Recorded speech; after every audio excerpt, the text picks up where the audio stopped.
Kingfishers are amazing birds that are incredibly fun to watch, but there's a lot to know about them and some really cool things that you may actually not know. So here are 5 things you didn't know about kingfishers. Number 1, they can be found on every continent except Antarctica. Kingfishers can be found from the dense jungles of Asia into the Australian forests, the African savannas, rivers in North and South America, and more. They have an extremely wide distribution, making them one of the most globally widespread families of birds. There's about 118 kingfisher species, depending on how they're classified, across 3 families. The first group is the river kingfishers, which are kind of your classic fishing specialists, named for their close association with rivers as well as freshwater habitats. These include well-known kingfishers like the common kingfisher in Europe and Asia. They're often small to medium size. The small blue kingfisher is one of the smallest in the world. It's about 10 to 11 centimeters or 4 to 4.5 inches. They are expert fish hunters, and you can often see them diving into rivers and ponds, being extremely precise. Then we have the tree kingfishers, and these are versatile and mostly terrestrial birds, named for their tendency to hunt from trees, not normally in aquatic habitats. And these include birds that you might not think of as kingfishers, such as the laughing kookaburra, found in Australia, famous for its loud human-like laugh, as well as the woodland kingfisher, which you can find in Africa. These are normally a little bit larger than your river kingfishers. For example, the kookaburra is about 45 centimeters or 18 inches long, making it the heaviest kingfisher, weighing up to 0.5 kilogram or about 14 to 18 ounces. Tree kingfishers normally eat small reptiles, amphibians, sometimes even small mammals, and their diet is pretty variable. Next up, we have what's known as the water kingfishers, and these include mostly larger fishing specialists, named for their strong association with water and their mostly fish-based diet. This includes the giant kingfisher of Africa, as well as the ringed kingfisher of Central and South America that you can also find in South Texas. The giant kingfisher is the largest kingfisher species, reaching up to 42 centimeters or 16.5 inches in length, with a wingspan of over 60 centimeters or 24 inches. And as I mentioned before, these birds are fish specialists and very powerful divers. Number 2, many kingfishers have eyes that can see underwater. Now this is mostly talking about our fishing specialists and not our tree kingfishers. So a lot of these species have amazing vision underwater, as well as a nictitating membrane that actually covers the eye. It's like a clear, transparent layer. Sometimes you can see it when birds blink. You'll see kind of a membrane flash over. It's not like they're closing their eye, but it's like a clear layer comes through. And they use that underwater so they're able to see and kind of fish around and look for stuff while they're under the water. Their eyes can also adjust focus independently, which means that they can judge the distance and speed of moving prey even if the lighting isn't great. Many of these species use the perch and plunge techniques. They're actually sitting above the waterway and they'll look for movement, then they'll dive and do their plunge. And I've seen some amazing pictures and videos of kingfishers doing this dive.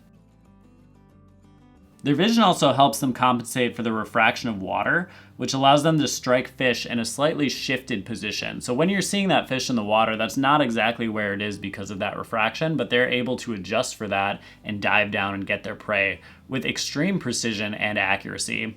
And a lot of the times when you see a kingfisher catch a fish, they'll come back to the branch and they'll actually hit it on the branch to prevent it from moving so it's easier for them to swallow. Oftentimes they like to swallow things head first. So you'll see them kind of bang it on the branch, flip it around, and then swallow it head first.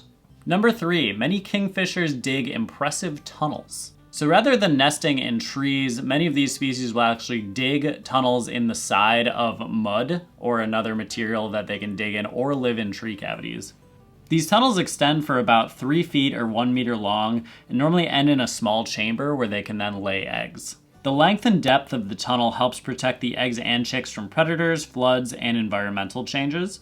Some species, like the belted kingfisher, may reuse the same tunnel for multiple seasons, while others might dig a new one every year. Both parents normally help in the digging of the tunnel and the caring of the young, which also shows some great teamwork. Number 4, their beaks are precision tools. So the beak of the kingfisher is perfectly designed for the type of prey that it eats. Now this is a little bit different for our tree kingfishers versus our water kingfishers, but for our water kingfishers, that bill is designed to minimize splash. So it's very streamlined that when they plunge into the water, it doesn't make a lot of noise, allowing the prey to get an idea that that bird is coming and escape. So minimizing splash helps them to get their prey more often. And normally the fish eaters have those long pointed bills, while the insect and small animal hunters have shorter, more robust bills. Some kingfishers, like the giant kingfisher, can catch surprisingly large fish relative to their body size, which shows just how strong some of these species are. The bills also don't just vary in size from species to species, they're also subtly different in angle and thickness, which optimizes each species' hunting style.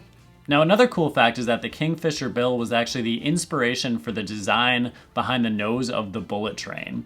So the train nose is designed to reduce tunnel noise and drag, and it was modeled after the kingfisher. So another cool example of us looking at nature and modeling our technology after them. Number 5, kingfishers communicate visually and not just vocally. So a lot of the time you will hear kingfishers vocalizing if they're in the area, but that's not the only way they communicate. A lot of these species have really bright iridescent feathers with blues, greens, oranges, and this can help signal territory or readiness to mate. So when kingfishers want to communicate a message, they can use wing flashes, postures, and rapid movements in order to convey those messages without using a call that might attract a predator. During courtship, some species have really elaborate displays in which they showcase their flight skills and their colorful plumage. In some species, the males even feed the females during these displays, which further reinforces bonds and shows the female that the male is capable of hunting. So there you have it. Those are 5 things you may not have known about kingfishers. There's so much more to these incredible birds, but what did you think about these facts? Let me know which one was your favorite in the comments below. And if you enjoyed this video, I did a similar one about chickadees that I think you'll like as well. Make sure to subscribe, and thanks so much for watching. We'll see you next time on Badgerland Birding.